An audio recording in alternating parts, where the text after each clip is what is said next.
So ladies and gentlemen, please welcome Kion C. You tengah buat apa sekarang? Saya tengah buat podcast lah. You boleh macam ada calculation untuk tahu dia dekat mana, position mana. Benda ni sebenarnya datang daripada past data. Hanya dengan menggunakan tarikh lahir sahaja, kita boleh dapat personality seseorang itu. You tak ada rasa macam takut ke? Saya punya inspirasi sebenarnya adalah Muhibah. Tapi I bagi tahu terang-terang dekat orang Melayu dan juga yang beragama Islam, you tak boleh buat benda ni. Maksudnya macam numerologi ni dia ada related dengan agama ke? Saya tak akan pergi merendah-rendahkan ini agama. Numerology itself tak ada unsur agama. Again, bukan kita nak tilik nasib sebab kita ada kemahiran tersebut. Sebenarnya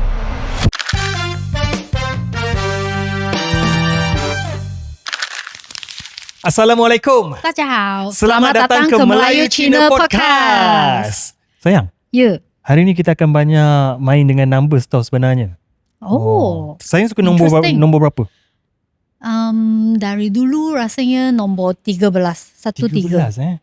Ada masuk ke dekat nombor tu? Ada maksud dia sebab dulu saya wakil sekolah bola keranjang. Itu ialah nombor jersey saya.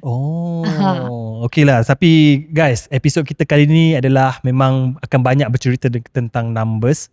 Disebabkan nombor ni pun kita guna di dalam kehidupan. Macam contoh, nak beli barang kena nombor, tengok masa pun nombor. Segala-galanya dikelilingi oleh numbers dengan numbers. Betul tak baby? Betul. And today tetamu kita hari ini ramai yang kenal dia sebagai content creator dan juga strategist. Tapi sebenarnya di sebalik konten dia juga banyak bercakap pasal satu benda yang kita mention tadi. Dan benda ini juga selalu jadi discussion orang ramai. Okay, faham. So what is this? This is actually numerology. Dia sebenarnya in short, senang nak faham, dia adalah kajian nombor. Oh, you ke? Yeah. Tapi kalau rasa macam, kalau orang-orang Melayu ni tak berapa percaya sangat tau dengan numbers ni. Tak apa. So hopefully hari ni podcast kita, that's why kita kena belajar daripada sesama sendiri. Betul tu guys. That's why kita ajak tetamu yang betul-betul di dalam bidang dia. Jadi macam biasa guys, jangan intro lama-lama. Okay? So ladies and gentlemen, please welcome Kion C. How are you? Hello, khabar baik. Apa khabar semua? Terima kasih atas jemputan. Terima kasih sebab datang. Podcast, Terima kasih sebab datang Kion C. I sukalah dengan tajuk dan tema macam ni, Melayu Cina. So that's a blend culture. Kita nak memahami budaya bersama-sama Melayu dan Cina. I think you guys are doing great, man. Betul. Kion punya bahasa sangat hebat lah. Ya. Macam orang Melayu lah. Itulah. Biasanya kalau dulu banyak orang bagi komen macam ni. Kalau saya jawab telefon, tak nampak muka, dia memang bagi salam lah. Saya pun jawab salam lah. Waalaikumsalam. Macam tu lah. Orang jawab telefon je, dia bagi salam. Assalamualaikum. Saya pun Waalaikumsalam. Lepas tu dia cakap, Cina. Saya, ya. Nanti dia sorry. Kata, tak ada masalah. Saya faham. Tapi even dengar lama-lama pun, muka Kion pun jadi macam muka Melayu. Nasib baik mata ada trademark lagi Cina elemen. sikit. Kalau tak, memang hari tu pun ada orang tanya saya dekat TikTok. Dia tanya saya, you Melayu ke Cina? Lepas tu saya jawab, Cina. Dia pun, I don't know, muka ni tak obvious ke? Mungkin muka AC Mizal pun macam ni. Banyak orang kata rupa AC Mizal. Betul. Tapi rasanya dia mix lah juga kan? Ada. Kalau tak silap muka Terengganu pun muka Cina-Cina sikit. Okay. Faham. So sekarang can I call you Kion? Yes. Kion. You tengah buat apa sekarang? Saya tengah buat podcast lah. I mean dari segi kerjaya, apa yang you tengah buat sekarang ni? Okay, so a bit of my introduction. Saya sebenarnya sebagai seorang pelatih korporat. My main job is a corporate trainer sebenarnya, di mana saya buat latihan untuk topik seperti social media, AI, dan baru-baru ni saya cuba untuk membawa topik personality ke dalam latihan korporat. Okay. Because dalam HR, kadang-kadang kalau you nak menggunakan bakat secara betul, macam mana you nak place the right person in the right position, sebenarnya kalau saya gunakan skill saya dalam numerology, benda tu sebenarnya senang. Kita nak buat satu anggaran sama ada kita nak guna orang macam mana, letak dia dekat tempat position mana. Sebab padah juga kalau kita hire orang, kita gajikan orang tapi kita salah guna bakat dia. Bakat management tapi kita letak dia pergi nak buat sales dekat position yang salah lah maksudnya. Betul. So maksudnya you boleh macam ada calculation untuk tahu dia dekat mana position mana macam tu ke? Betul. So dekat banyak culture barat, dia ada very systematically diorang dah develop benda macam DISC, MBTI, benda macam tu. Tapi ada satu method I rasa daripada barat juga, I mean the mixed culture daripada barat and also I think daripada Arab and all that, sebab numbers kan, dia tak berapa being well used, which is numerology. Right? So hanya dengan menggunakan tarikh lahir sahaja, kita boleh dapat satu anggaran personality seseorang itu dan kita tahu macam mana cara dia behave. Oh. Wah, interesting, Yes. interesting. Banyak yang kita boleh tanya Ya. nanti. So maksudnya macam numerology ni dia ada related dengan agama ke? Okay, kalau nak sembang pasal benda ni, saya rasa saya bukan seorang yang very right to say sama ada betul atau salah, tapi kita menggunakan, since kita buka topik perbualan ni, so saya tak nak kata okay benda ni tak salah dari sisi agama ke macam mana, tapi the thing is, bagi pengetahuan saya, certain orang dia kalau tak memahami benda ni secara mendalam, mereka kata ada unsur syirik. I mean for the Muslim punya perspektif lah, ada unsur syirik sebab meramal and all that. Tapi in another perspektif, bila saya lihat perspektif daripada sudut berbeza, benda ni sebenarnya datang daripada past data. Kita mengumpul data-data lepas, kemudian contohnya kalau kita dapat satu statistik, let's say orang nombor 1, statistik the history, secara sejarahnya, statistik orang nombor 1 ni, setelah kita kumpul banyak-banyak data, orang yang ni dia punya perangai macam mana. So, I don't know, kalau mengikutkan pengumpulan data lepas dan statistik untuk kita menjadikan satu reference untuk katakan, okay, orang ni dia ada satu tendensi dan dia punya perangai macam ni. Whether is that syirik or not, itu bergantung kepada agamawan yang lebih pakar lah. So saya tak boleh nak kata benda ni betul atau salah, but that is the logic. So kalau benda tu nampak macam okay, this is a bit more scientific sebab kita ambil statistik. Sama lah macam kalau kita buat pelaburan saham. Pelaburan saham kita buat study, kita buat macam mana?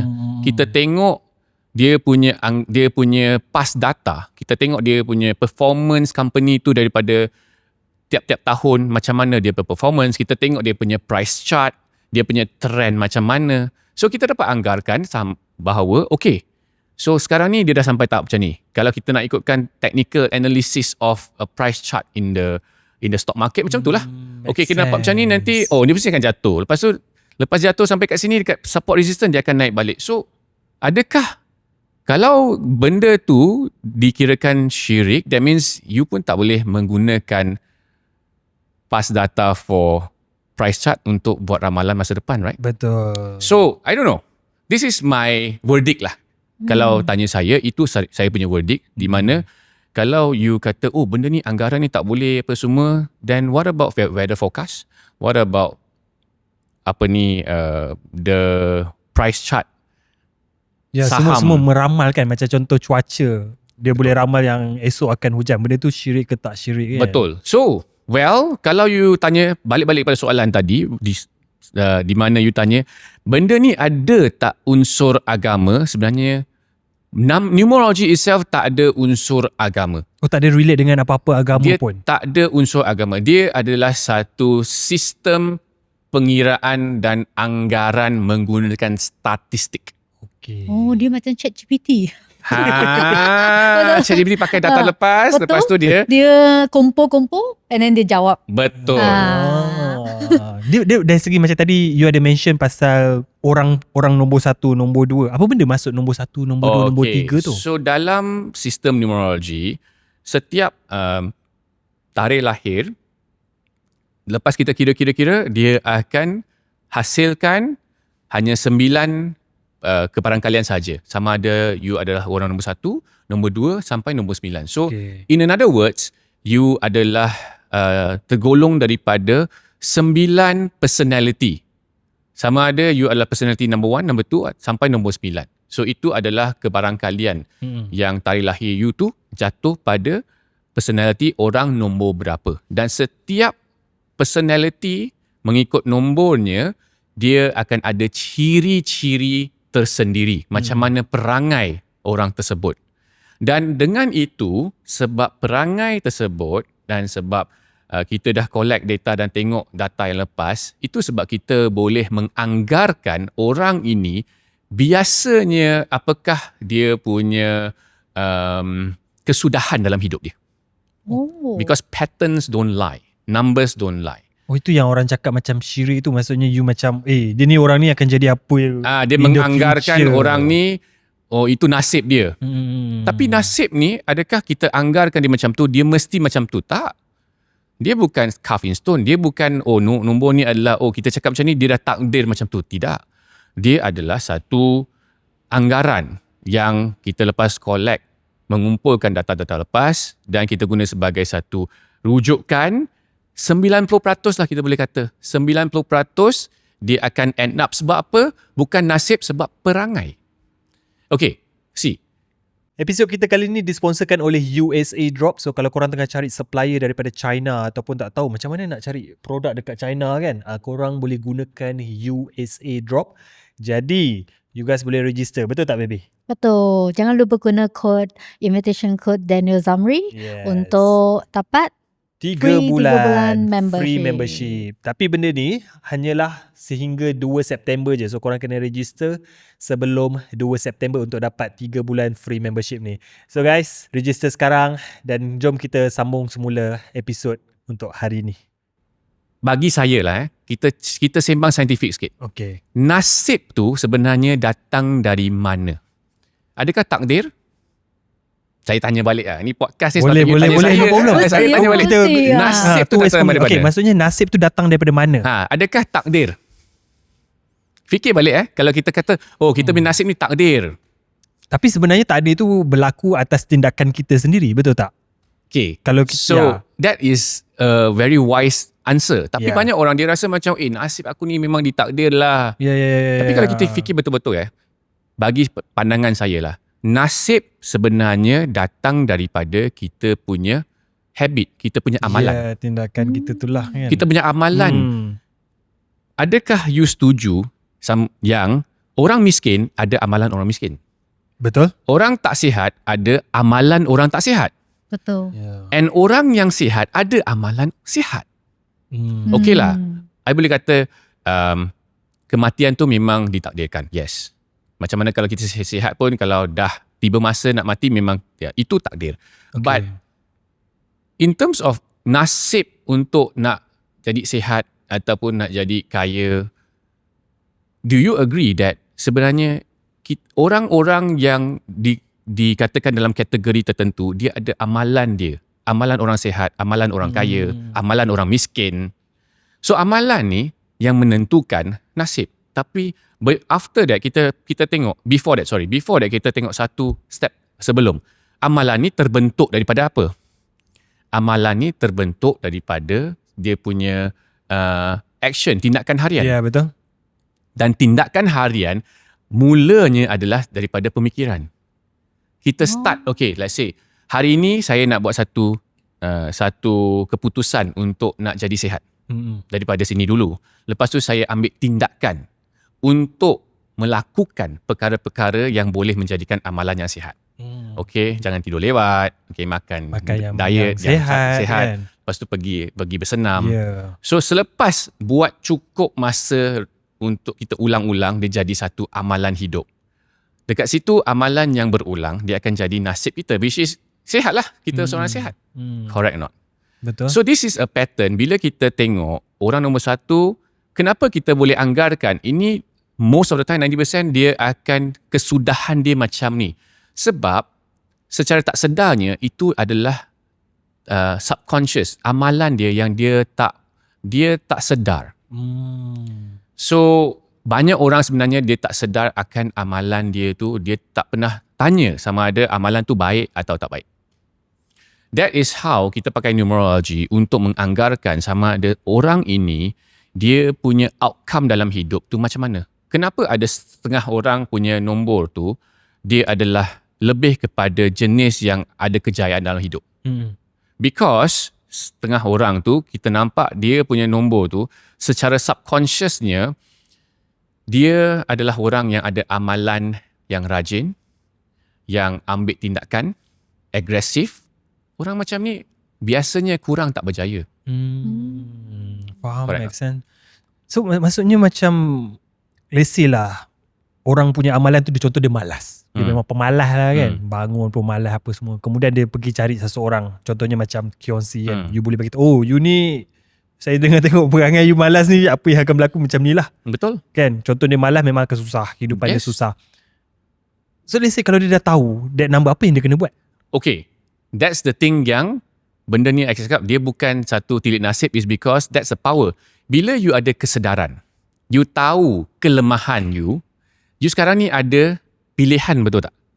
Betul. Sebab you dah tahu. Yes, yes. Yang saya pun tahu all this while macam tu. Sebab nombor yang kita nampak tu cuma reflect atas diri you je. Sebelum I kenal you, I tengok nombor you, I tahulah you ni memang jenis yang tak agresif lah. Yang tak ada impian yang besar. Sebab I tengok nombor pun I tahu you senang hidup, asalkan cukup-cukup makan dah. Some people are like that, complacent. So bila tiba-tiba dia tanya, sebenarnya I dah penat hidup macam tu. I tak nak hidup macam tu. Okay. I nak breakthrough. So I tunjuk dia, your numbers for the past, you memang jenis macam ni. So saya tanyalah, you nak ubah tak nak ubah? Kalau you nak ubah, all these numbers, dia takkan affect you dah. Okay, numerology is like that. Dia ada 7 numbers, lepas tu dalam carta 7 nombor tu, the main tu adalah main character. The rest tu adalah boleh dibaca jugalah. So daripada situ kita boleh tengok perangai seseorang tu macam mana. So akan ada nombor yang kekurangan, contohnya, maksudnya lebih kurang is dia tak ada bakat tersebut atau kebolehan tersebut. Sebab every number ada ciri-ciri dia kan. Dan kalau kekurangan, maksudnya tak ada benda macam tu lah. So tak ada benda macam tu, adakah itu adalah nasib seseorang? Maksudnya you memang tak ada bakat benda ni? Tak.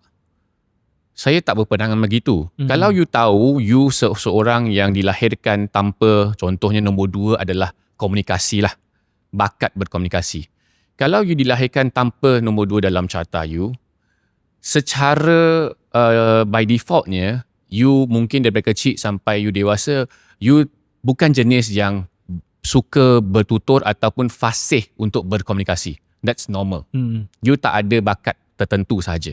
Tapi adakah bermaksud you tak boleh dapatkan latihan dan excel dalam bidang tersebut? So, bila you tahu and then you dah ada satu kesedaran, you boleh buat satu pemilihan. Pemilihan untuk, okay, mulai hari ini, saya nak jadi seseorang yang fasih dalam bercakap. Improvekan So saya that pergi thing lah. latih lah. Dia punya andaian macam ni. Hari ni you beli satu phone baru. Phone baru akan adanya aplikasi-aplikasi yang dah pre-install, betul tak? Betul. Tapi bila datang tu, mana ada Facebook? Mana ada TikTok? Mana ada IG? So apa yang kena buat? Kena download lah. Pergilah download. Kena usaha sedikit lah. Betul. So sometimes when people look at numerology secara surface, dia rasa benda ni macam tilik nasib. Dia nampak benda ni macam whatever words yang dipakai lah, tahyul lah, and then after that, you know, and all that. Sebenarnya tak. It's very scientific and logic in terms of kita adalah satu, kita boleh katakan satu kemahiran untuk buat anggaran. In another words, dalam matematik kita panggil kebarangkalian. Kan dalam matematik kita belajar probability theory lah. Correct. Begitulah. Wow, speaking. Betul. So English. maksudnya yang mana lebih kita Kita Kurangkan. saya betul tak ada lah Bukan gitu, kurangkan tapi yang mana kekurangan tu kita lebihkan. Kita Mana yang lebih, lebihkan lagi. Tapi Dia tak boleh lebih juga kan? Boleh. Boleh. Ada setengah orang tu dia dilahirkan dengan nombor-nombor yang agak ekstrim. Maksudnya ada more than 3 or 4 repetition. Maksudnya satu nombor tu dia repeat banyak kali. Let's say ada seseorang tu dia punya nombor tu dia terlebih. Because nombor 3 ni dia kaitkan dengan aggression, dia tak sabar, dia nak lajukan. So kalau ada terlalu banyak, let's say dia ada nombor 3 dalam carta dia, kita boleh anggarkan orang ni dia memang kurang sabar and then dia senang naik angin, senang naik panas lah. Nombor 3 Sebab because dia yang jenis tak sabar, so sikit-sikit dia akan, orang yang tak sabar biasanya sikit-sikit dia akan marah lah. So that's why kita tengok kalau terlebih satu elemen, satu nombor tu tak terlebih, kita akan kaitkan dia dengan dia punya emosi lah. So that means kita baca nombor ni, kita sebenarnya baca emosi seseorang. Kita baca perangai seseorang tu macam mana. Sebab memang ada setengah orang tu dia punya perangai tu ekstrim. So dalam dunia ni ada pelbagai jenis manusia dan perangai dia. Ada setengah orang you jumpa dia memang jenis yang calm, very steady, ada apa-apa pun sabar, and sabar dia yang sebenar. And we look at the number, kita roughly kan boleh tahu, dia adalah indication. Biasa kalau kita baca nombor ni, dia adalah indication yang reflect dia punya perangai. So maksudnya dia just bagi tahu personality orang tu sahaja. Dia pun tak bagi tahu like apa yang akan berlaku terhadap orang tu pun. Okay, sebenarnya I buka cerita dekat sini, I buka cerita dekat sini. Sebenarnya boleh. Kita boleh anggarkan orang ni akan berlaku apa dalam hidup dia. Disebabkan apa? Again, bukan kita nak tilik nasib sebab kita ada kemahiran tersebut. It's a very logic analysis. Dengan seseorang punya perangai tu macam mana, kita akan boleh nampak kesudahan dia, roughly. And then the thing is, apa yang magical terhadap this formula of kita punya numerology ni, dia punya carta bila kita plot dan kita keluarkan the full carta, pembacaan dia sangat-sangat align dengan dia punya character. That means kalau dia main character dia nombor 1 for example kan, and then tambah dengan 6 lagi nombor lain, kesudahan dia tu macam mana kita boleh baca roughly. Faham. Disebabkan perangai macam ni dekat kita mencarta tu, kita boleh baca dia punya umur pada 20 all the way sampai umur 80. Perjalanan dia. So macam contoh you dah tahu seseorang tu punya numbers, dari segi apa result yang akan keluar summary? Orang ni tak bagus gitu ke? Ataupun ada details punya ni? Banyak sekolah-sekolah ataupun banyak practitioner dia ada teori yang berbeza. Bagi saya dan juga apa yang saya belajar daripada mentor, dalam numerology tak ada bagus atau tak bagus. Sebab setiap nombor ada positif dan negatif side dia. Contoh kita sebut nombor 3 tadi kan.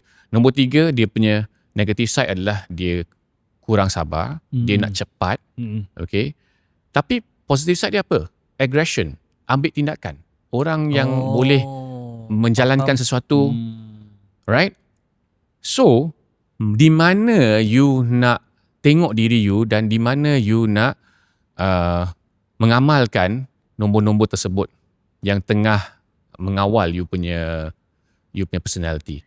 Sebenarnya I tak boleh cakap yang nombor-nombor tu mengawal personality you. Sebenarnya personality you ada perangai dan emosi you sendiri. Nombor tersebut adalah cuma satu indication of how you behave. So, bila you boleh nampak nombor sebagai satu indication, you roughly boleh buat satu, orang kata on paper, you boleh nampak, you boleh buat satu pemilihan. You boleh nampak on reality. Sebab emosi ni is something very abstract. Macam mana you nak describe emosi dan macam mana you nak describe personality kalau there is nothing for you to refer kan? So, kata saya ni orang yang jenis pemarah. Pemarah macam mana? They're so broad, pemarah macam mana? So, in the numerology, kita boleh nampak, oh, you punya type pemarah tu macam ni lah. Dia ada macam level-level dia. Macam wow. game lah. So, aggression actually, punya level. numerology is just an indication. And then, bila you boleh nampak, you boleh fahamkan level-level tu setelah didokumentkan lah orang kata. Emosi tu yang kita tak nampak didokumentkan sampai kita boleh nampak sesuatu. Then kita boleh, oh sebenarnya saya ada pilihan untuk buat pilihan macam ni. Saya boleh nampak dah saya punya emosi macam ni. Boleh tak saya kawal dia? It's all very flexible. Dia macam level dekat speaker. Kalau dia terlalu kuat, then kita turunkan. Yeah. Kalau dia terlalu laju, kita perlahankan macam tu lah. Tapi rasanya dari tadi sampai sekarang ramai yang akan tertanya-tanya macam mana nak dapatkan nombor tu. Oh, very simple. Actually is kita dapatkan kita punya tarikh lahir. So tarikh lahir kita kena gunakan tarikh lahir yang sama macam kita punya so-called yang sekarang lah, the format yang kita gunakan sekarang dalam IC kita ataupun dalam tahun, bulan, hari. So hari, bulan dengan tahun lah. Okay. So kita gunakan hari, bulan dengan tahun. Cara untuk dapatkan the root number sebenarnya kita menambahkan 2 angka jadi 1 angka. The basic fundamental is like that. So contohnya macam kalau kita lahirkan pada hari yang ke-12, 1, 2. So 1, 2 kita kena jadikan 1 angka. 1 tambah 2 jadi 3. Faham. So bulan kalau katakan dia adalah bulan 10. 1 campur 0 jadi 1. 1. Okay. So tadi adalah 12 kan. So dah 3. Lepas tu bulan tu jadi 1. Tahun let's say 1996. So 19 jadi 10 kan. Betul. 10 kena jadikan dia again kita kena jadikan 1 angka. So dia akan jadi 1 lah. Okay. 9 campur 6 adalah 15. So 15 2 angka kita kena jadikan dia 1 angka jadi 6. Jadi kita dah dapat satu rumusan daripada kita punya first tarikh lahir tu adalah 3 1 1 1 6. Then again kita akan layer kedua. Yang 3 1 1 6 tu 3 campur 1 jadi 4. 1 campur 6 jadi 7. And then 4 campur 7 akan jadi nombor yang paling hujung. So daripada berapa nombor tadi? 2, 4, 6, 8. Daripada 8 nombor, kita rumus sampai dia jadi 1 nombor. Okay. Yes. Lepas tu dengan 1 nombor tu macam mana nak tahu? Itulah yang dikatakan main character you. Itu adalah nombor kalau dia jadi 1 atau 2 atau 3 atau sampai 9. Setiap nombor adalah ada ciri-ciri you tersendiri. Tapi kan tadi daripada 8 nombor tu kita jadikan sampai 1 nombor kan. Dalam proses tersebut ada lagi 6 nombor. Betul tak? Yeah. Semua tu pun diambil kira sebagai your karakter dia jugalah. Correct. Betul. Dia punya kiraan pun dia ada pattern dia. Betul. So macam contoh tadi Kion cakap apa tu, once you dah tahu you punya number and bukan 1 nombor saja, dia akan kena combine semua. Betul. So you boleh tahu karakter dia, apa yang dia sesuai. Macam tadi ada you mention, ada lupa tadi tu pasal contoh dia macam tadi kan bekerja, dia tak sesuai dekat that position. Betul. Dia kena tukar kepada position lain. Betul. Itu yang I rasa ramai orang-orang Melayu, terutamanya orang Islam, cakap benda ni macam syirik sebabkan benda tu akan efek dari segi mental tau. Bila you dah tahu you tak sesuai kat sini, dia akan efek dari segi mental mereka. Faham tak? Okay. So benda ni saya tak boleh katakan 100% yang you mesti kena ikut. Okay, let's say kalau you orang yang tak sesuai buat sales, adakah daripada sudut numerologi kalau you tak sesuai buat sales, you memang tak boleh nak buat sales? Kalau you keras-keras nak buat, you nak latih dan you nak proof that you boleh lakukan perkara ini, by all means you boleh. It's just that kita kata tak kisahlah agama apa, I believe benda ni dia tak ada pelanggaran dari segi agama. Kepercayaannya macam ni. Setiap orang ada bakat masing-masing. I think yang itu tak langgar mana-mana ajaran agama. Right?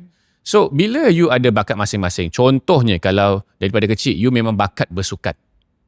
Kalau you daripada kecil, you bakat bersukan, tiba-tiba you capai je umur 15, 16 macam tu, I tak nak bagi you bersukan. I nak you duduk office diam-diam. So, maksudnya you dah You tahu diri you that you aktif, you jenis yang suka bersukan, tapi you dipaksa untuk diletakkan dekat office untuk duduk diam-diam. Kita letaklah numerologi ke tepi.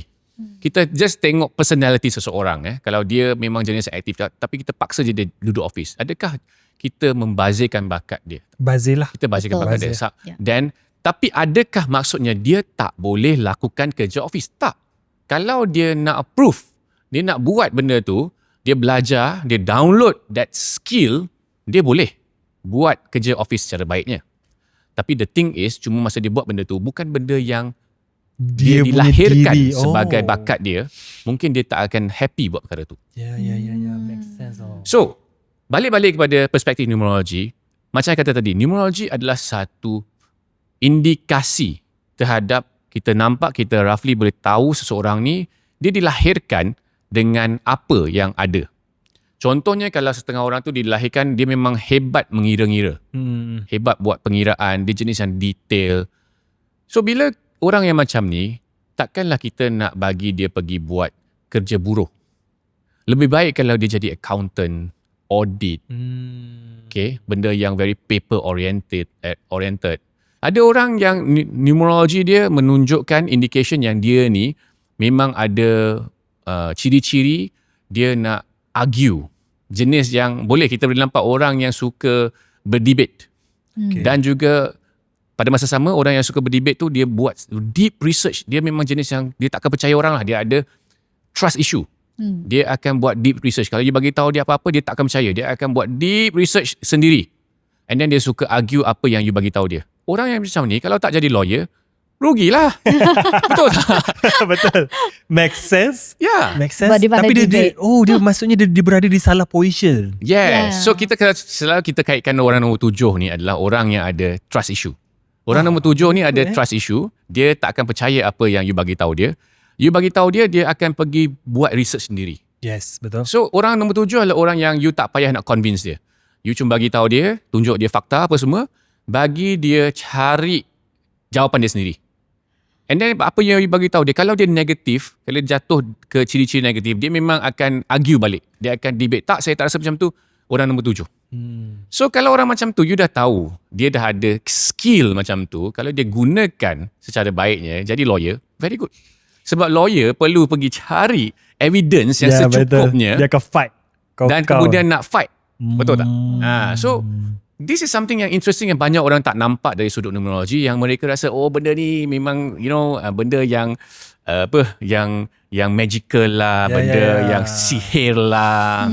Rasanya maybe sebabkan benda ni tak diketengahkan kepada umum, so bila ramai orang tak tahu, diorang terus buat andaian, ni benda ni syirik. Sebab dia nampak macam contoh dekat shopping mall, you masukkan satu mesin yang duit shilling, pernah nampak tak? Jangan.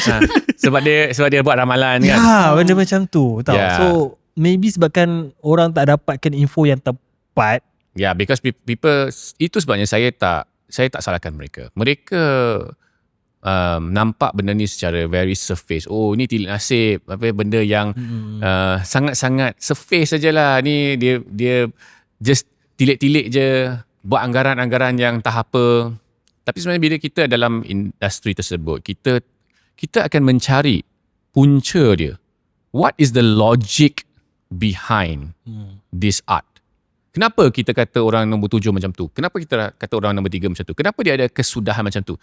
Bila kita tanya kenapa dan mencari jawapan dia, dan kalau benda tu make sense, itu bergantung kepada para penonton sekalian sama ada benda itu adalah against atau tidak. Saya tak boleh kata, benda ni tak against. Itu adalah you punya penilaian masing-masing lah. Faham. Kions nombor 7 dia sesuai jadi podcaster. Nombor 7 Nombor 7 sesuai jadi podcaster. Kalau dia tengok podcast yang jenis macam mana, saya rasa orang nombor 7 kalau dia nak buat podcast yang bagi informasi yang banyak, data, bagi knowledge yang banyak, of course yes. Sebab number 7 punya talent ni dia memang deep researcher lah. Dia memang suka cakap. Deep researcher. And also dari segi more on the data side yang kita buat studies, orang nombor 7 ni dia biasanya dia adalah orang yang ada karisma. Wow. dia tak akan buruk mana lah. Muka dia tak akan buruk mana. Kalau Wow. orang nombor 7 muka yang buruk, mungkin masa dilahirkan tu terkepit ke apa. dalam dia keluar kepit So this is statistik and data yang kita collect. Now, Okay. because number 7 punya orang biasanya dia ada charisma. Right? Like both of you, kalau one of you is nombor 7, I won't be surprised lah sebab you all have the look. Orang kata segar. Tapi Cantik. itulah, I tak nak tanya Kios, kenapa saya cakap nombor 7? Dia nombor 7 I don't Secret. know. Rahsia. Rahsia. one of us. Oh, nombor. Cuma I pun kita tak tahu. siapa. I tak tahu. Ya. Wah, so maksudnya numbers ni pun, ya, I rasa sebabkan maybe sebab Malay Interesting, community dia macam, maybe sebab dia tak faham lah. Actually Tak faham lah. saya nak bagi tahu satu benda. Masa saya buat konten ni dulu pun saya ada skepticism. Takut lah. Itu sebabnya masa saya mula buat konten tu, saya ada buat banyak disclaimer. Saya kata konten yang saya akan buat pada masa akan datang mungkin tak berapa sesuai dengan setengah golongan. Okay, lebih-lebih lagi saya punya platform saya berbahasa Melayu. So kebanyakan is Melayu and Muslim. Tetapi ada segelintir orang Sabah, orang Sarawak, kebanyakan mereka pun berbahasa Melayu actually, walaupun dia bangsa Cina and all that. Ya. So saya buat disclaimer lah. And surprisingly, lepas saya buat tu, I find out that saya punya worry ni sebenarnya adalah sia-sia. Sebab saya nampak banyak orang Melayu yang sebenarnya berminat terhadap topik ni. Okay. I don't know why, but mereka tanya mereka tanya nombor berapa dia orang, and then bila saya explain setiap karakter and setiap nombor, and mereka surprisingly mereka pun tahu mereka punya nombor sendiri. Dia kata, ya betul lah, memang saya karakter macam tu lah apa semua. And I was surprised. Oh, maksudnya mereka dah pandai kira lah. I rasa sebelum saya kedepankan diri saya untuk buat topik ini, I rasa dah ada orang buat dah. Cuma mungkin orang tu bukan satu prominent figure. Oh. I was a prominent figure dalam TikTok. So bila I start buat, orang lebih nampak lah yang sebenarnya Kion buat benda ni. Actually, I rasa benda ni dah ada di komuniti Melayu. Mungkin dia tak timbul secara lebih apa orang kata obvious lah. Tapi Kenapa? tapi I pun suka juga cara macam Kion cara explanation dia kan. Dia tak menyakitkan mana-mana individu ataupun agama. I really like. I sangat-sangat terbuka dengan cara you explain tadi. You bagi comparison, contohnya weather punya forecast, ramalan dari segi saham. Macam mana? Oh, ni bakal naik ni kan. Benda memang relate dekat dalam kehidupan. Tapi masalahnya dorang put assumption lah, yang dorang cakap benda ni macam syirik lah apa semua kan. Betul tak sayang? Because saya jenis yang macam ni. Sebab saya pun, walaupun saya bukan beragama Islam, but I do actually agree in certain terms. Like, saya jenis tak suka benda yang superstitious. Maksudnya in Chinese, kita panggil missing. Kita superstitious lah. Kita percaya benda yang karut-karut. Contohnya lah. Contohnya macam, like for example, kalau kita, let's say, kena fikir baik-baik. Let's say kita percaya certain things. Okay? Contohnya kalau kita percaya certain things, kita akan dapat bertuah. Contoh macam tu. Okay. Kalau kita percaya benda ni ataupun kita pakai something, kita akan dapat tuah. Surprisingly, I rasa dalam this dunia numerology ke metaphysics ke, ada banyak orang yang kaitkan benda ni dengan kristal lah. Tahu tak? Pakai kristal, pakai pendant apa semua tu, kalau pakai tu ada tuah. Saya sangat-sangat against kepercayaan macam ni. Oh, so maksudnya macam yang kan ada Chinese punya pepatah, kalau macam jangan bagi hadiah kasut tu, you tak percaya semua tu? No, I tak percaya. Oh. I tak percaya macam bagi kasut and all that. Because these are all pantang larang. Okay. And then these are all, sebenarnya kalau you nak tanya saya, benda ni sebenarnya bukan agama. Ni lebih kepada budaya dan tradisi. Actually lah. Kalau you kata kasut ni sebab apa? Okay. Since kita bincang pasal budaya Melayu Cina, sebab apa dia kata tak baik bagi kasut? Sebab bila you hadiahkan kasut pada orang tu, bila you pakai, kasut tu dia dipisahkan. Maksudnya kalau you bagi kasut kat seseorang tu, Meaning orang yang pantang tu bila dia terima benda ni, dia rasa macam you sedang menyumpah saya, so saya ada perpisahan nanti. Sebab kasut dua pasang Kasutnya dia sepasang tapi dia pakai, bila you pakai dia berjalan tu, dia always berpisah. That's the Chinese terminology. But to me it's Tapi kalau orang beli satu pasang kasut je, satu so satu belah boleh kan? lah, sebelah sajalah. So nanti dia kata pula, apa ni you bagi I satu belah je. And then like Chinese dia sangat pantang kalau you hadiahkan dia jam. Ya, betul. Okay. So because dalam Chinese punya language kalau you hadiah dia jam adalah hadiah, kalau bagi hadiah nama dia song. Song is menghadiahkan. Chong is the clock Jam. lah. Chong is clock. And the same bunyi song chong is actually sebenarnya you menghantar seseorang semasa dia mati. Maksudnya you menghantar dia di saat penghujung dia lah. So bila you bagi jam dekat dia akan anggap dan ambil sebagai adakah you menyumpah saya mati. Ni song wo chong. Ya.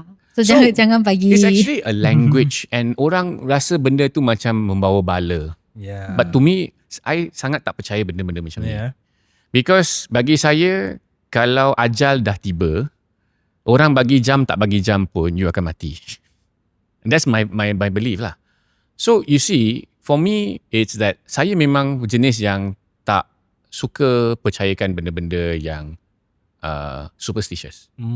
That's why bila saya buat numerology, saya akan tanya dan cari apa logik di sebaliknya sebelum saya buat. Saya memang suka metaphysics. I mean Chinese metaphysics as well. Like feng shui. And saya sentiasa tak percaya like, okay kalau feng shui, especially feng shui. Okay. Bila kita sembang feng shui ni, letak benda tu ada tuah. Actually that is a very punya feng shui. Benda tu takkan berlaku punya.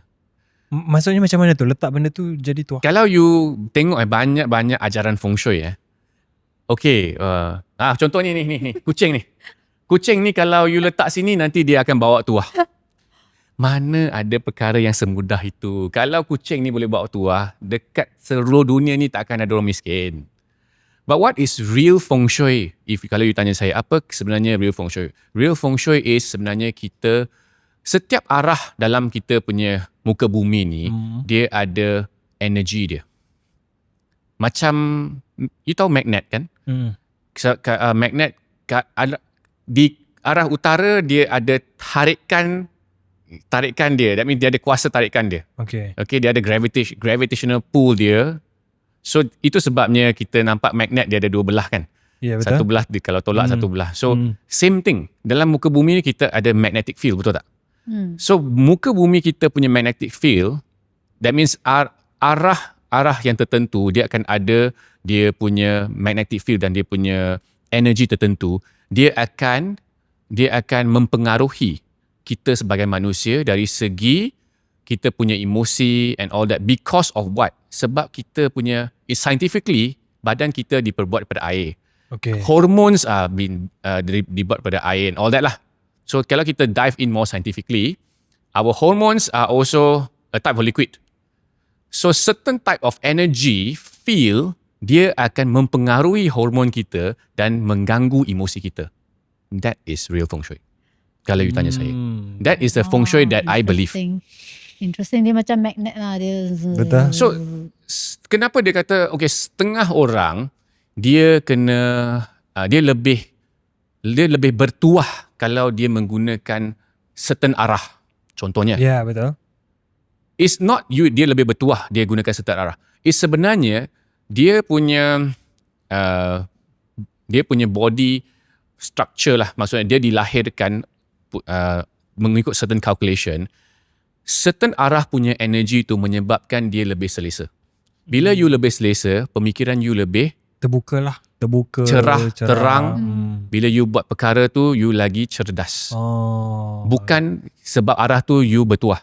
Sebab you punya pemikiran lebih cerdas, clarity you lagi sharp, so you buat perkara tu lebih smooth. Then bila you buat perkara lebih smooth, itulah datangkan hasil yang lebih bagus. Itulah dia punya penerangan actually. Sometimes people just belajar benda-benda macam ni, they are just very into, kalau aku letak meja aku mengarah ke arah macam ni, mesti ong punya. But why? Why is that so? Kenapa? Saya jenis yang saya akan cari why people say that. When You buat kiraan dari segi saintifik, kenapa dari segi faktor energi dan sebagainya. That one is not kiraan saintifik lah, tapi cuma I need to understand apa logik dia sebenarnya. Logik dan fakta. Apa logik dia? So bila you kata feng shui ni letak benda kucing macam ni untuk datangkan tuah, apa logik dia? There's no logic. So that means this is not, benda ni not valid lah bagi saya.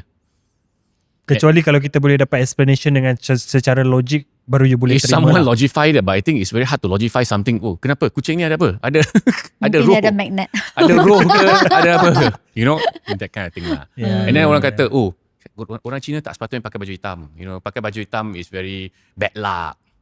Sebab back in those days, orang Cina bila dia funeral, dia pakai baju putih dan baju hitam. So bila dia pakai baju hitam ni, macam again lah, macam Yalah. you Bring sedang, bad luck tu. you sedang, orang kata you sedang mengundang kematian. Kepercayaan lah. Ya. But nowadays dah tak banyak kan. Melayu ada tak? Like Macam dah kurang lah. warna-warna ni Yeah. ada. Dah kurang lah. Tapi I think maybe macam Chinese masih berpegang pada tu lah. Macam contoh Chinese New Year, dia akan Ada berpegang banyak. pada Ada baju. banyak. Masih berpegang strong dekat that Ada. kind of kepercayaan lah. Tapi kalau Especially- Melayu dah tak banyak. Especially orang-orang yang lebih tua. Because itu mereka, kita kena faham, orang-orang yang lebih tua di masyarakat Cina, mereka tak ada sistem education yang tinggi. So apa yang nenek moyang ajar, dia pun follow. So bila kita pergi study, kenapa orang kata orang Cina tak baik pakai baju hitam selalu and all that. Yeah, it's because dulu punya funeral, dulu punya kematian semua baju hitam, baju putih, baju biru gelap. 3 warna. So macam tu lah. Yeah, so again, balik-balik pada numerology. When I study numerology, I memang akan tanya, kenapa setengah nombor dia ada effect yang macam ni? What's the logic behind this sebenarnya? So I understand. Okay. So kalau you kata benda ni adalah statistik, kita kumpul data daripada beratus tahun, okay? Dan kita ambil data daripada hospital. Okay, orang yang sakit jantung biasanya ada pattern nombor yang macam mana. So kita boleh tahu. Kita tengok, you nombor macam ni, you kena jaga jantung you. Kalau tak nanti senang you kena. ada data dia semua tu lah. So sebab dia adalah benda yang repeat. Orang yang sakit jantung mesti ada certain set of numbers. Daripada situ kita nampak, kenapa kebanyakan orang sakit jantung ada this set of numbers. So kita buat satu keputusan untuk katakan, ini adalah statistik yang menunjukkan golongan yang berisiko untuk sakit jantung. Tapi kita pandang balik kepada set nombor tersebut, kenapa set nombor ini berisiko sakit jantung? Dan kita pecahkan lagi. Sebab orang yang nombor macam ni, ciri-ciri dia adalah dia jenis yang memang boleh kerja keras. Boleh kerja keras, boleh ambil stres, boleh tak tidur. Orang yang macam ni, dalam jangka masa panjang, mana tak rosak kesihatan? Sudah ada kiraan Correct not? tu. Let's say kalau you jenis yang bekerja sampai you lupa untuk tidur, lupa untuk makan. Betul. Sampai kadang-kadang you bekerja sampai pukul 4-5 pagi, baru you tidur 2-3 jam. Orang yang macam ni, probability untuk kena sumbat kita punya saraf jantung tu memang tinggi. Sekarang saya nak tahu kan, like nombor 1 hingga 9 mana satu nombor yang paling baik? There's no paling baik. It's always every number ada kebaikan, positif, ada negatif. keburukan. So secara rumusnya saya kongsikan dekat sini untuk audience semua secara lajunya. Nombor 1 sentiasa dikaitkan dengan independence, leadership, keseorangan. Nombor 2 adalah dikaitkan dengan komunikasi. Komunikasi, berkolaborasi. Sebab number 1 is the first number, number 2 is the second number, kan? So nombor 1 adalah boleh katakan juga nombor alpha ataupun represent male, nombor kelelakian. Nombor 2 adalah nombor yang kedua lah, which is feminine. Nombor 3 dikaitkan dengan cepat. dikaitkan dengan aggression, dikaitkan dengan pergerakan. Nombor nombor 3 kan? Tadi Nombor I cerita. Tadi I cakap nombor 3. Nombor 3 aggression. Dan after that nombor 4 adalah dikaitkan dengan sistem kecerdikan dan juga kebolehan untuk akademik. Oh, okay. Nombor 5 adalah dikaitkan dengan keras kepala. Keras kepala, stubbornness, right? Tapi in another perspective adalah dia sangat ada pendirian sendiri. Which is dia tahu ini adalah my direction, saya punya direction tu tak akan tukar-tukar. Okay? So orang nombor 5 ni biasanya kita sentiasa akan anggarkan dia sama ada dia sangat baik atau sangat teruk dalam hidup dia. Wow. Sebab dia punya pendirian yang terlalu kuat. Orang yang macam ni biasanya kalau you banyak belajar, you punya knowledge banyak, biasanya orang nombor 5 ni dia akan very very good. Sebab dia punya pengetahuan tu lebar. Tapi kalau you katak bawah tempurung and then you percaya satu benda tu, walaupun orang lain semua kata tak boleh, benda ni tak boleh punya, dia tetap percaya, so dia akan dalam penghujung hidup dia sangat teruk lah. Sebab dia terlalu keras kepala. Right? Nombor 6 dikaitkan dengan duit lah. Duit. So biasanya kalau orang tak faham dia kata, orang nombor 6 ni mesti kaya, banyak ongnya. Sebenarnya tak. Orang nombor 6 ni kenapa kaitkan dengan duit is because secara defaultnya dia sentiasa memikirkan peluang untuk buat duit. Itu adalah cara beroperasi dia. Cara dia beroperasi. And then dia jenis yang very family orientated. And also sangat cerewet. Orang nombor 6 sangat cerewet dan dia boleh jadi QC. Sikit-sikit tak boleh, sikit-sikit tak boleh, dia boleh jadi QC lah. Okay. So nombor 7 adalah orang yang sangat, kita boleh katakan sangat lucky, sangat bertuah. Bertuah dari segi apa? Sebenarnya disebabkan orang nombor 7 ni dia ada karisma. Itu sebabnya kita kata dia bertuah. Dia ada karisma sebab dia dilahirkan kalau tak kena sepit, dia dilahirkan muka yang agak pleasant, cantik, segak. Nombor 7 lah, that's the indication. Okay. So that's why dia ada karisma. Tapi dari segi negatifnya, dia jenis yang selalu dilema. Lepas tu dia jenis yang dia tak boleh senang percaya orang. Dia nak buat deep research. And then kalau dia negatif lagi, dia suka argue everything you say. So nombor 8 adalah dikaitkan dengan tanggungjawab. Orang nombor 8 ni biasanya everything dia nak pikul atas dia punya bahu. So in the negative side, dia akan jadi stress.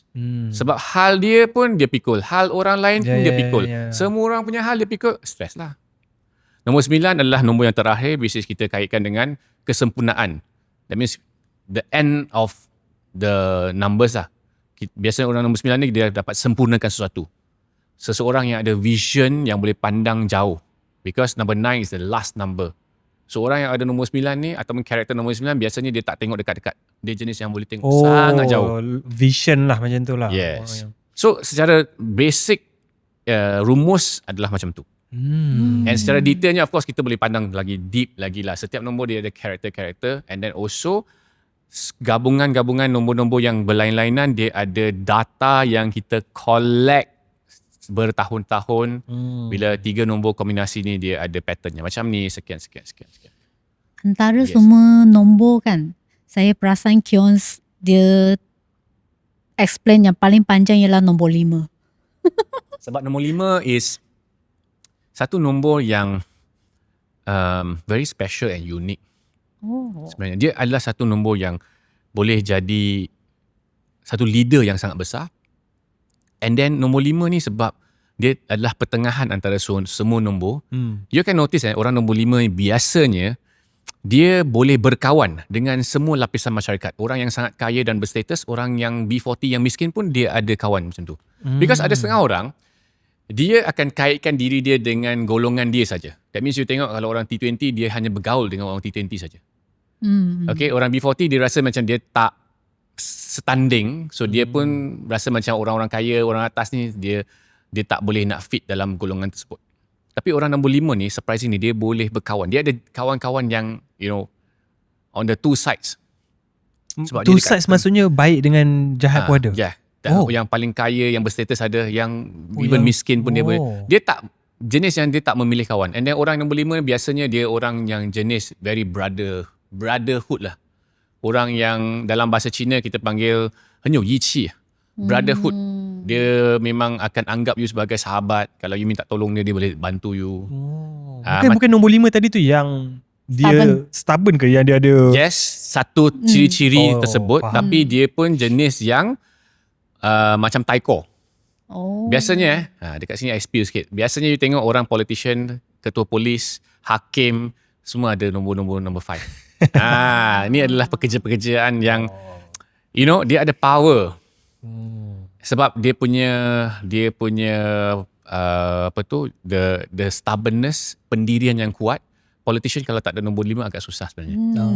Interesting. So Kions, kalau orang nak tahu more about number mereka kan, macam mana mereka boleh tahu? Okay, sama ada dia follow saya dekat punya social media, and then after that boleh tengok daripada situ secara in generic apa yang saya post, dia orang consume lah. The other thing is, saya sebenarnya pun ada klien-klien yang cari saya untuk buat one-on-one consult. Of course itu consult berbayar lah. 1 jam, then certain fees. And juga dalam corporate training pun sekarang ni dah ada corporate mula cari saya pergi train dalam this knowledge dalam dia punya syarikat. Kebanyakan ada yang datang, dia akan buat one-on-one personal punya consultation lah. So dia lebih untuk dia tahu numbers dia yang sebenarnya lah. Yes. Okay, itu nombor salah satu. Saya ada tengok you punya social media juga. Yeah. Pasal satu video viral. Saya pernah tengok tak video? Ada satu video saya banyak viral. Kan? Wah, selebriti kan? Rasanya topik tu pun sekarang banyak orang tengah discuss online. Ya, betul. Even hari ini, pagi ni when I scroll on social media, saya pun ada ternampak actually. Topik apa tu?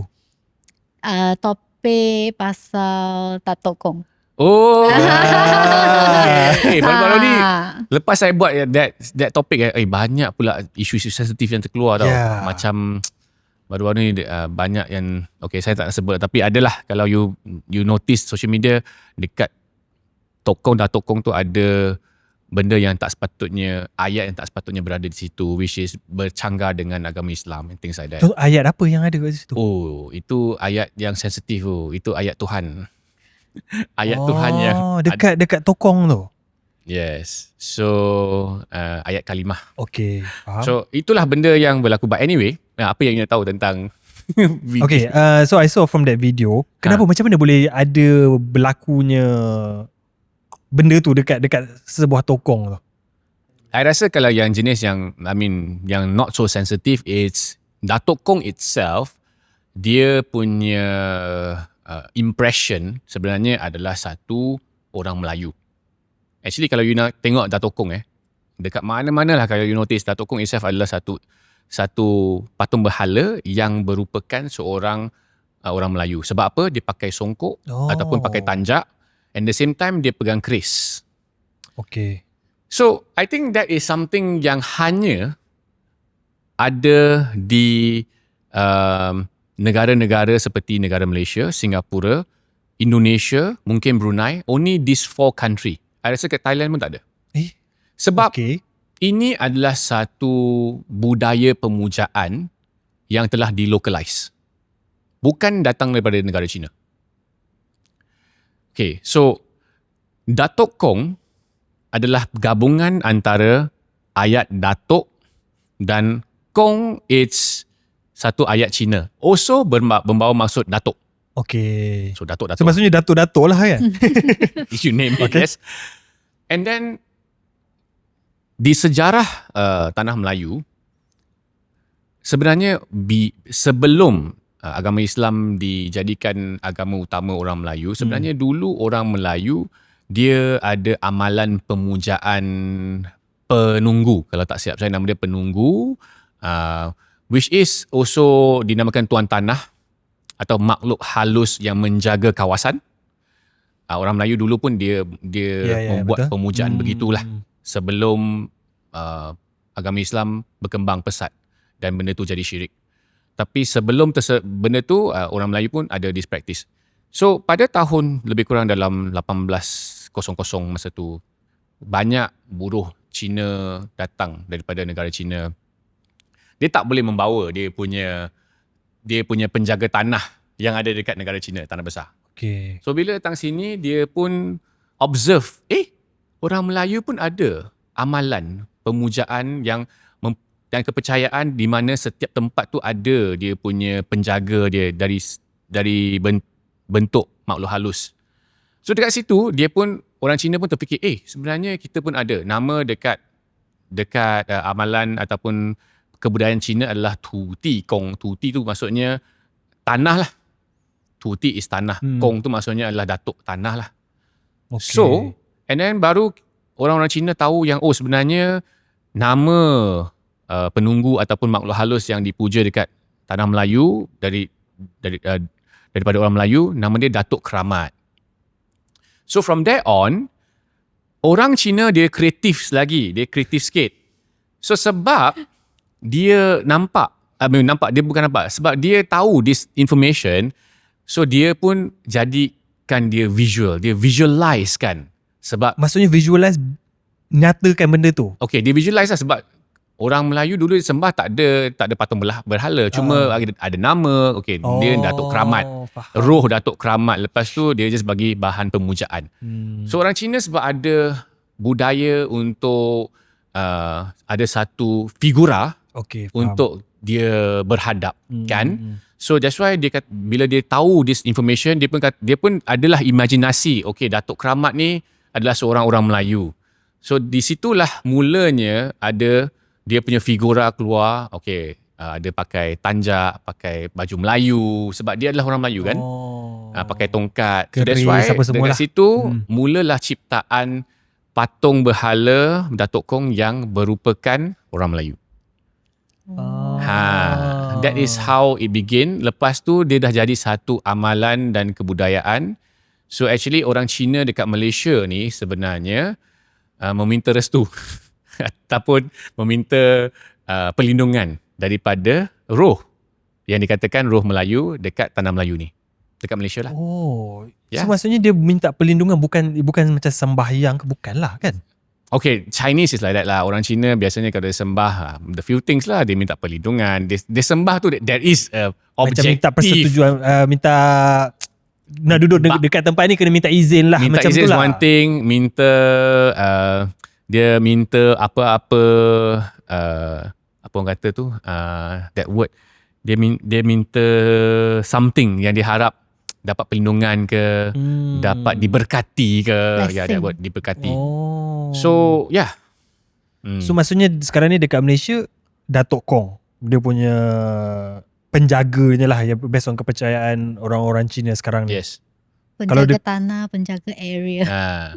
So maksudnya kalau dekat China lain. China tak ada Datuk Kong. China dia panggil Tu Ti Kong. Tu Kitong. Tu Ti Kong. Okay. Tou Tei Kong. Susah juga nak sebut. Tu Ti is tanah. Di dalam Mandarin Tu Ti is tanah. Wah, faham. Yes. So yang case you viral tu sebabkan orang macam orang Melayu terkejut lah. Apalah ada kalimah Tuhan dekat situ. That one, no. Itu bukan saya viralkan. Itu saya tak tahu kenapa baru-baru ni ada mungkin isu politik. We do not know. Yang I don't know why yang nama kalimah tu ada dalam pondok Datuk Kong. Which is not supposed to. I mean, it is against the Islamic law. Sebenarnya kita tak patut gunakan apa-apa unsur agama Islam seperti tu kalimah letakkan dekat situ. So tak tahulah macam mana dia muncul, ataupun mungkin orang tak sensitif. Dia rasa macam sebab Datuk Kong pun adalah satu figura Melayu, so dia pun rasa mungkin Datuk Kong adalah figura Melayu, mungkin dia pun agama Islam and things like that. So banyak imajinasi yang telah menyentuh sensitivity lah. Betul. Which is faham. So lepas Kion's post content tu kan, ada apa komen yang Kion rasa salah faham yang sangat dalam tak? Saya rasa, you mean the Datuk Kong punya video? Yeah. Saya rasa kebanyakan adalah positive comment. surprises banyaklah positive comment. Sebab saya memang melukis satu garisan yang sangat-sangat clear. Bila saya buat konten macam ni, saya dah bagi tahu benda ni ada unsur syirik. First, I dah disclaimer bagi tahu. Sebab walaupun dia ada kaitan dengan orang Melayu ataupun roh yang disembahkan tu dikatakan roh Melayu, tapi Melayu is Melayu, Islam is Islam. Okay, faham. Melayu is bangsa, Islam is agama. So you have to be very very clear about it. So saya mendapati banyak-banyak komen yang ditulis tu kebanyakan berunsur positif. Yang dia kata, oh saya pun tak tahu. Sebab banyak generasi sekarang dah tak tahu benda ni. Because this is a Malay roots. Sebenarnya kalau nak katakan ini adalah budaya orang Melayu dari turun-temurun. Cuma selepas memeluk agama, dan mungkin budaya Melayu ni pun dah jadi satu benda yang tak diturunkan atau tak diberikan sebagai satu education untuk satu reference atau rujukan. Ya, sebab lebih kepada mungkin ajaran agama and all that, which is not wrong, nothing wrong with that. Cuma bagi saya rasa kalau benda ni dibagi tahu kepada rakyat ataupun orang Melayu, mereka akan nampak balik, oh ya, dan ada yang mereka komen, dia fikir balik, dia kata, oh ya, datuk saya, nenek saya pernah bagi tahu yang ini kisah. Memang orang Melayu punya budaya dari dulu lah. And then ada yang funny comments yang berbentuk macam ada juga yang datang daripada unsur agama, which is dia kata itu sebabnya agama Islam tak benarkan and all this sort of thing, sebab kita telah memilih untuk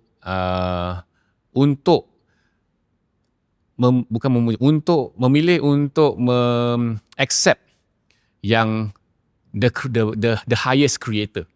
Maksudnya walaupun dalam that comment lah, dia punya maksud dia adalah all this penunggu-penunggu dan roh-roh pun adalah dicipta oleh yang maha besar. Ya. Faham. So dia kata, okay, saya percaya terus kepada bos besar, dah okay dah. That's some of the comments lah yang datang. I say, okay. I mean, it's very interesting lah. Satu benda yang interesting sebab because yang itu dia dah kaitkan dengan agama, which is I don't want to touch a lot about those because apa yang saya punya objektif adalah cuma membuat konten yang berasaskan budaya Cina, budaya Melayu, right? Melayu Cina, right? So I think it's more of the bangsa rather than we sembang pasal agama. Because agama has a lot of restriction. So saya tak nak sampai dekat topik-topik agama, which is sometimes is very sensitive. You tak ada rasa macam bila you buat this kind of content, tak ada rasa macam takut ke? Sebab Malaysia ni kan very sensitive kan. Tak ada takut in what term? You takut ada dua. Takut in terms of takut orang ataupun takut hantu ataupun takut makhluk halus tu datang kacau.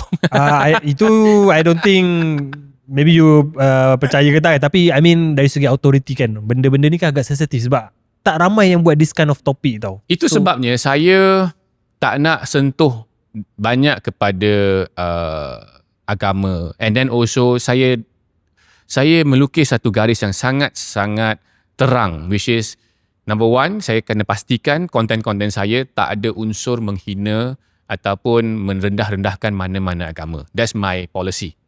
Tak boleh lah. Actually, kalau you kata, walaupun if let's say Malaysia tak ada rules untuk mempertahankan agama persekutuan pun, I still would not do things like that because kita tahu yang agama masing-masing tu dia ada respect. So kita kena respect agama mereka masing-masing. So saya tak akan pergi merendah-rendahkan ataupun menyentuh sensitivities any agama. And that is my number one rule of thumb. So and then after that, kalau benda tu mungkin ada cross culture, macam Datuk Kong ni dia ada cross culture sebab I cerita pasal ini adalah satu pemujaan orang Melayu, I akan buat disclaimer, I kata benda ni ada unsur syirik.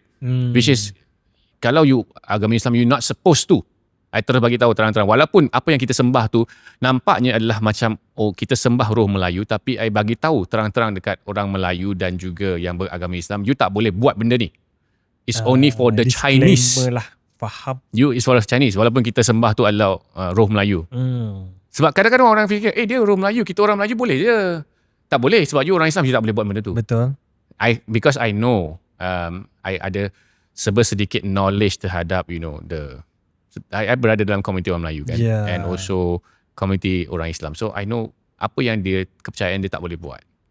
Tapi berdasarkan kajian nombor saya, tak adalah, the number of likes dekat konten Kions kan, video tu, saya rasa ramai yang menerima benda ni dan dengan cara yang baik dan juga dengan rasa ingin tahulah. Yeah. So Kions akan ada next knowledge tak untuk Ada. share. But I think saya lebih nak buat kepada a lot of more Chinese related punya culture, sebab dalam cross culture ni there's so much we can do. I rasa kalau another cross culture yang boleh dibahaskan is maybe Baba dan Nyonya lah, because that is back then it's, kalau tak silap saya, is Malay and Chinese marriage dulu kalau tak silap saya. Kalau and aside from that sebenarnya tak banyak dah. So saya mungkin akan fokus kepada Chinese culture tetapi yang also telah diadaptasikan oleh golongan atau masyarakat Melayu. For example, food culture. Macam ada banyak makanan-makanan Chinese yang sekarang ni telah pun dipopularkan oleh orang Melayu. For example, dekat Malaysia ni kita sangat-sangat rich in this culture.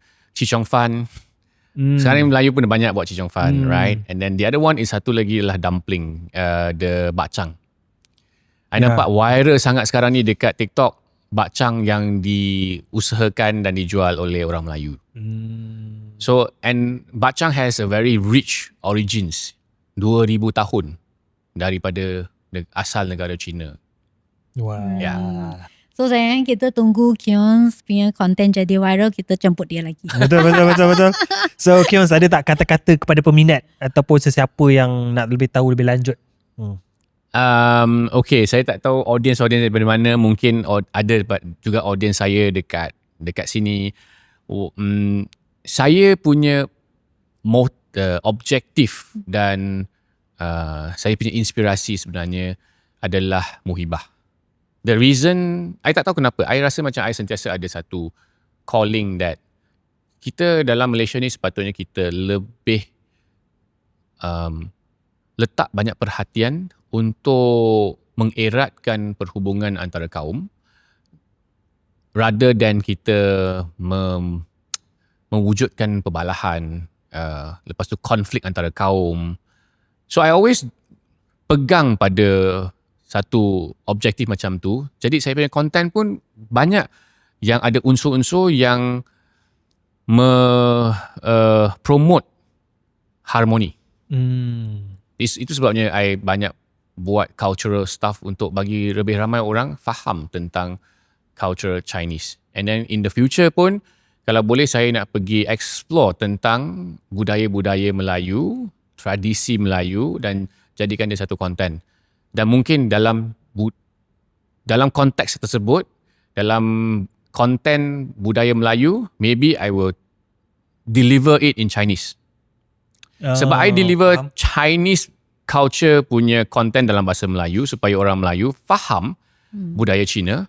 So bila saya buat konten budaya Melayu, I boleh buat dalam bahasa Cantonese atau bahasa Mandarin supaya orang Cina boleh lebih faham budaya orang Melayu. Nice. Saling faham memahami. Yes, betul. I mean that is the objective lah kalau kita nak buat kan. So dia akan mengurangkan geseran, perbalahan, salah faham antara kaum. I think that is something yang kita sebagai rakyat Malaysia sepatutnya jadikan sebagai satu tanggungjawab. Rather than kita nak jadi racist, cakap itu kaum macam ni, kaum ni macam ni. So I mean itu adalah kerja orang politik. Bukan kerja rakyat. Wah, kata-kata yang sangat hebat daripada Kionsi. Dan alhamdulillah guys, terima kasih sebab menonton daripada awal sampailah hujung, dan saya nak ucap ribuan terima kasih kepada Kionsi sebab hadir ke studio kami. Banyak yang kita pelajari. Terima kasih sebab jemput saya juga. It's my pleasure and it's very very unique punya tema. Terima kasih tak, sepatutnya kami yang cakap terima kasih. Saya nampak sebab saya nampak ini adalah satu tema yang agak unik. Saya rasa saya kena datang walau apa pun. Dan bukan sekali, lepas ni ada banyak kali. Okay, kan? looking forward. So Thank you so much guys sebab menonton daripada awal sampai ujung, dan alhamdulillah kita hari ni banyak sangat belajar tentang numbers, numerology, lepas tu dengan isu tentang Datuk Kong tadi.